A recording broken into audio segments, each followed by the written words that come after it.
2024 के चुनाव से पहले सभी राजनीतिक पार्टियां अपने संबंधित दल का विस्तार करने के प्रयासों में लगी हुई है, चाहे वह विपक्षी पार्टियां हो या सत्ताधारी पार्टी, सभी में गतिविधि दिख रही है।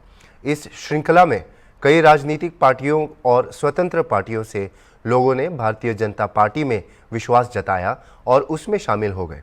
हॉर्नबिल टीवी के प्रतिनिधि अनूप चौधरी ने भारतीय जनता पार्टी में शामिल होने वाले नेताओं के साथ एक विशेष बातचीत की। आइए देखते हैं। 2024 के चुनाव से ठीक पहले भारतीय जनता पार्टी में ज्वाइनिंग कार्यक्रम शुरू हो चुका है। कई पार्टी के लोगों ने आज भी यहाँ पर भारतीय जनता पार्टी की सदस्यता ली है। आप देख सकते हैं ये जो लोग हैं ये सब तमाम तरह के तमाम पार्टियों से थे। आज उन्होंने भारतीय जनता पार्टी में आस्था जताकर आज भारतीय जनता पार्टी का दामन थाम लिया है और संकल्प लिया है कि जो यूपी में भारतीय जनता पार्टी की 80 सीट जीतने का लक्ष्य है उस लक्ष्य को वो पूरा करेंगे, उसमें सहयोग करेंगे। हम बात करते हैं जो अन्य पार्टी से आज भारतीय जनता पार्टी में शामिल हुए हैं। क्या नाम भी आपका?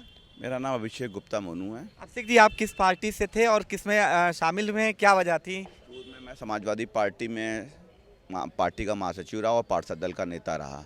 वर्तमान में मैं भारतीय जनता पार्टी में ज्वाइन हुआ। वर्तमान में मैं पार्षद हूँ। किन नीतियों से प्रभावित होकर आपने? देखिए, देश में योगी मोदी जी द्वारा जो देश को बढ़ाने का काम किया जा रहा है और निचले गरीब तबके से लेकर के देश के कॉरपोरेट जगत को हर एक का साथ, सबका विकास, सबको साथ लेकर के जो बढ़ाने का काम कर रहे हैं मोदी जी, और प्रदेश में योगी जी जो माफिया और गुंडा राज को ख़त्म करने का काम कर रहे हैं, उनके इन नीतियों से प्रभावित होकर के हम लोग योगी जी और मोदी जी के हाथों को मजबूत करने का एक देश में एक सेतु में गिलहरी का काम कर रहे हैं कि जैसे राम सेतु में गिलहरी ने एक पत्थर लगाने का काम किया था, उसी तरीके भी हम उनका हाथों को मजबूत करने का काम कर रहे हैं। सबका साथ, सबका विकास और सबका भरोसा, इसी नीति से प्रभावित होकर खास तौर से देश को मजबूती देने के लिए ही आपने भारतीय जनता पार्टी का दामन थामा है। और भी लोगों से हम बात करेंगे। क्या नाम है भैया, आप भी बता दीजिए। मेरा नाम अमित कुमार मल्होत्रा है। अमित जी, आप भारतीय जनता पार्टी में शामिल हुए हैं, कौन सी नीतियाँ प्रभावित हुई या की हैं जो आप भारतीय जनता पार्टी? हमारी प्रदेश सरकार और मोदी जी और योगी जी दोनों मिलकर इतना अच्छा चला रहे हैं कि यहाँ का गुंडा राज खत्म करने का जो उन्होंने संकल्प लिया है, हम लोग उसी से प्रभावित होकर दूसरा हमारा राम मंदिर जो हमारा आस्था का विषय था, उसको इतना विशाल भव्य बनाया है। आगे हमारी काशी जी हैं, हमारे काशी हैं, उसके बाद अगला हमारा का जो है वो मथुरा आएगा। हम इनसे इसी से हम लोग संकल्प लेकर हम लोग इनके साथ जुड़ेंगे और यही मनोकामना हम शुभकामनाएं देते हैं अपने मुख्यमंत्री जी को और प्रधानमंत्री जी को। सबका साथ, सबका विकास और सबका विश्वास, और खास तौर से जो प्रभु श्री राम अपने दिव्य भव्य स्थान पर विराजमान हो चुके हैं, यही सारी नीतियां रही जिससे प्रभावित होकर आज तमाम पार्टी के लोगों ने भारतीय जनता पार्टी का दामन थाम लिया है। लोकतंत्र के महापर्व की शुरुआत हो चुकी है और जिस तरह से भारतीय जनता पार्टी ने लक्ष्य रखा है उत्तर प्रदेश में 80 सीट जीतने का और पूरे देश में 400 पार का, आखिर भारतीय जनता पार्टी का ये लक्ष्य कैसे पूरा होगा, किस मानकों पर वो खरा उतरेगा, क्यों लोग उसको वोट देंगे, क्या उस सरकार से, उसके कार्यों से लोग खुश है या नाखुश है, उसी मुद्दे पर लोगों से बात करेंगे। सर, क्या नाम है पहले तो? लालजीत यादव। लालजी जी, जिस तरह से भारतीय जनता पार्टी ने लक्ष्य रखा है यूपी में 80 और पूरे देश में 400 पार करने का, लेकिन आखिर ऐसे कौन से मुद्दे होंगे, आखिर लोग उसको वोट दे तो दे क्यों? आखिर ऐसा कौन सा काम कर दिया है 10 साल में कि आप खुश हैं या कैसे, किस तरह से, क्या मानक रहेगा वोट देने का? देखिए, आदरणीय प्रधानमंत्री जी जब प्रधानमंत्री की कुर्सी संभालने वाले थे तभी कहे थे 2 करोड़ लोगों को प्रतिवर्ष रोजगार देंगे, देश से भ्रष्टाचार समाप्त करेंगे, देश से महंगाई समाप्त करेंगे, विदेशों में जमा काला धन ला के देश में खुशहाली लाएंगे। उसमें एक कदम नहीं चले तो जनता कहीं छोड़ दी। दूसरी बात, अभी एक घटना बड़ी हो गई, इलेक्टोरल बॉन्ड लेके आए तो उन्होंने कहा कि इलेक्टोरल बॉन्ड द्वारा जो चंदा लिया जा रहा है उसको जनता को जानने का अधिकार नहीं, उन्होंने सूचना के अधिकार को ख़त्म कर दिया। उस मामले में कौन लिया, कितना लिया, उसके बदले में हमने क्या लिया उस पर नहीं उन्होंने किया कानून। उन्होंने कंपनी लॉ एक्ट में कानून में संशोधन किया, उन्होंने इनकम टैक्स कानून में संशोधन किया। तो इससे वो एक तरह से घपलेबाजी का काम किया, जबकि वो कहते हैं पाई का हिसाब लूँगा। तो पाई का हिसाब देना भी चाहिए था ना, कि जनता द्वारा जो चंदा आया उसका हिसाब और कौन कितना चंदा दिया उसको जानने का हक नहीं है जनता को वो भी जानने का हक है। तो उस कानून में क्यों इन्होंने संशोधन किया, या जानते हुए कि इसमें भ्रष्टाचार हो सकता है? तो आदरणीय प्रधानमंत्री जी को इस कानून को जो है ख़त्म नहीं करना चाहिए था। कि सरकार से कितना खुश है या ना खुश, बताइए। भाई देखिए, भाजपा की सरकार से क्या खुश है? अगर ये नौकरी दे दी होते, भ्रष्टाचार समाप्त कर दिए होते, बेरोजगारी समाप्त कर दिए होते तो कौन नहीं खुश होता। लेकिन इन्होंने काम क्या किया आप सालों में कितना बदलाव हुआ है? भैया, यही बदलाव हुआ। रेलवे बेच दिए, भेल बेच दिए, LIC बेच दिए, हवाई अड्डा बेच दिए, पोरबंदर बेच दिए, सब तो बेच दिए, यहाँ तक कि ट्रेनें तक बेच दिए हैं। यही बदलाव हुआ और कोई बदलाव बात करें 10 कोई में, कल कारखाना अगर बात नहीं करें खोले। नंबर देने की 10 में से कितने नंबर देंगे? पहली बात सुनिए, कोई कल कारखाना नहीं खोले, कोई विश्वविद्यालय उस विश्व लेवल का नहीं बनवाए, न कोई विश्व लेवल का अस्पताल बनवाए। क्या किए हैं? बस खाली जानते हैं, जुमला बोले हैं। इन्होंने केवल कहा है कि मैं ये कर दूंगा, खुशहाली ला दूंगा।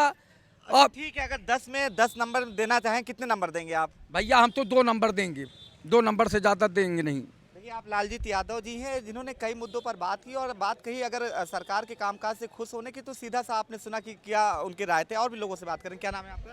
मेरा नाम कमलेश कुमार पाल है। मैं राष्ट्र उदय पार्टी। कमलेश जी, आप ये मुझे बताइए कि जिस तरह से आप 10 साल होने को जा रहे हैं, लोकतंत्र के महापर्व की शुरुआत हो चुकी है, आप भारतीय जनता पार्टी के 10 साल के कामकाज से कितना खुश हैं, कितना नाखुश हैं? हम तो भाई बिल्कुल नहीं खुश हैं, 1% भी नहीं खुश हैं। जो इसमें इन्होंने 10 साल में जो काम किया है वो बिल्कुल ही सराहनीय नहीं है। तो ये सरकार हमारी, हम बता रहे हैं, राजधानी में लखनऊ में आज तक, उत्तर प्रदेश की राजधानी लखनऊ है, लखनऊ में आज तक हमको बता दे एक नया काम कोई किया हो? आज तक नहीं कोई काम हुआ है। अगर नंबर देने की बात कही जाए तो 10 में से 10 कितने नंबर देंगे आप? भैया, हम तो इनको 0 नंबर देंगे।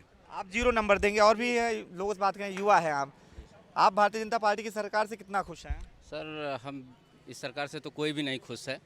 क्यों नहीं खुश है, आखिर क्यों? समझ लीजिए सर कि जैसे कि कमरे में आदमी बैठा है और उसने कुकर में पानी रखा और उसको गैस पे रखा और जला दिया गैस। अब पानी गर्म हो रहा है, उसमें से सीटी निकल रही, बाहर के लोग सोच रहे हैं यार कुछ तो पक रहा है, लेकिन हकीकत तब है कि जब वह खुलता है तो उसमें कुछ नहीं निकलता है। तो बीजेपी सरकार का यही हाल है। दूर से लगता है कि बहुत कुछ हो रहा है इस सरकार में, लेकिन ज़मीनी स्तर पे कुछ भी नहीं हो रहा है इस सरकार में। इस सरकार में बेरोजगार परेशान है, किसान परेशान है, या दुनिया का कोई भी व्यक्ति इस सरकार से सब परेशान पड़े हुए हैं। इनको अगर बात करने के लिए कह दिया जाए तो सिर्फ मंदिर, हिंदू मुस्लिम, उससे ज़्यादा ये कुछ बात नहीं कर सकते हैं। अच्छा, ठीक है, हम और भी लोगों से बात करेंगे। अभी आपसे पास आएंगे, दोबारा आएंगे। आप भी युवा हैं, सरकार को अगर बात की जाए 10 में नंबर देने की, 10 में से कितने नंबर देना चाहोगे? 8 नंबर मिल जाएंगे आराम से। 8। क्यों आखिर? अरे बहुत से काम ऐसे किए हैं जो लोगों के लिए हैं। जाहिर सी बात है, सरकार के काम से बहुत लोग खुश हैं और बहुत लोग नाखुश हैं। उसके पीछे की वजह भी बताई लोगों ने, जो नाखुश थे उसके पीछे की वजह बताई, तमाम तरह की बातें बताई। और भी लोग हैं, अभी इनके पास दोबारा आते हैं। अभी आप कह रहे थे 10 साल में कितना बदलाव हुआ, मुझे ये बताइए। तो सर, बदलाव की स्थिति यह है कि लोगों की नज़र दिखाना क्या चाहते हैं। आखिर वह 5 किलो राशन देने के बाद अपनी फ़ोटो लगा करके वायरल पूरे देश में दिखा रहे हैं। तो बताइए, जिन्होंने करोड़ों करोड़ चंदा दिया उनको उन्होंने क्या दिया होगा, सोचिए आप। बदलाव 10 साल में हुआ कि नहीं हुआ? नहीं हुआ, कुछ नहीं हुआ बदलाव हुआ। बस लोगों का नज़रिया बदल गया। जब छोटी छोटी रकम पहले घोटाले में जाती थी, अब बड़ी रकम घोटाले में जा रही है, लेकिन लोगों की जानकारी नहीं हो पा रही है। चलिए, और भी लोगों से बात करेंगे, आपके पास दोबारा आते हैं। लालजी जी, जिस तरह से भारतीय जनता पार्टी दावे करती रही है कि 10 साल में उसने विकास से जुड़े तमाम काम किए हैं, राम मंदिर को भी मुद्दा बना रहे हैं कि हमने जो है कोई नहीं कर पाया, राम को ले आए हैं, दिव्य भव्य नव स्थान पर विराजमान हो चुके हैं, कि भगवान राम का भी आशीर्वाद मिलेगा, जिस तरह से पूरे आत्मविश्वास से हैं कि 80 और 400 पार जाएंगे। क्या लगता है 10 साल में वाकई में बदलाव हुआ है या नहीं हुआ आपके अपने? देखिए, 10 साल में क्या बदलाव आया, आप ये बताइए कि 10 साल में 20 करोड़ लोगों को रोजगार मिल गया होता, लेकिन 2-4 करोड़ रोजगार नहीं दिए। तो बदलाव तो कुछ नहीं आया, देखने में केवल ये है। जानते हैं क्या है कि बदलाव क्या, अभी बता रहा था बच्चा, और स्वयं में आप सोच लीजिए कि जब देश के प्रधानमंत्री कहते हैं 81 करोड़ गरीब जनता को आगे भी 5 किलो अनाज देता रहूँगा, तो बदलाव की आप अपेक्षा करते हैं। उनका जीवन स्तर उठाने की बात नहीं करते हैं और 5 सालों गरीब रहेंगे। आप ये बताइए कि जिस देश में 20 करोड़ जनता आज भी भूखे एक टाइम सो रही है, तो उस देश का क्या हाल होगा? उस देश का तो हालत बहुत ख़राब है। देश के प्रधानमंत्री जी गुमराह कर रहे हैं जनता को। विकास किए होती तो जनता इनको पूजती, जो विश्वास था इनको, जो 2014 में आए थे। लालजी जी ये कह रहे हैं कि विश्व पटल पर भारत की एक अलग पहचान बनी है। क्या दावे हैं? दावों में कितनी सच्चाई है? भैया एक बात बताइए, विश्व पटल पे कोई पहचान नहीं बनी है, आप अपने घर को तो संभाल नहीं रहे हो। आप ये बताइए, मणिपुर की घटना इतनी बड़ी हो गई, देवरिया में इतनी बड़ी घटना हो गई, सुल्तानपुर में हो गया, फतेहपुर में हो गया, कानपुर में इतनी बड़ी बड़ी घटनाएं हुई। यहाँ तो आप देख नहीं रहे हैं, विश्व में आप बता रहे हैं ढिढोरा पीट रहे हैं। जिस चीज़ को जनता नहीं देखी है उसी को, जैसे गुजरात मॉडल से यहाँ क्या विकास हुआ आप बता दीजिए ना। केवल गुजरात का नाम लेते हैं और गुजरात के गली कूचियों में चले जाइए, यहाँ से भी बदतर हाल है। लेकिन जो चीज़ जो देखा नहीं है उसका जो हाई फाई दिखावा कर दीजिए। जैसे आजकल केवल मोदी जी का चेहरा चमकाने की, छवि चमकाने की बात चल रही। पूरे देश में हर स्टेशन पे होर्डिंग लगी है, हर स्टेशन पर, हर जो है क्या नाम है ये पेट्रोल पंप पे, और हर कोने कोने में लगी है। केवल अपनी छवि चमकाने की बात है, देश को चमकाने की बात। कानून व्यवस्था को लेकर आपके क्या राय है, कि क्या स्टैंड है?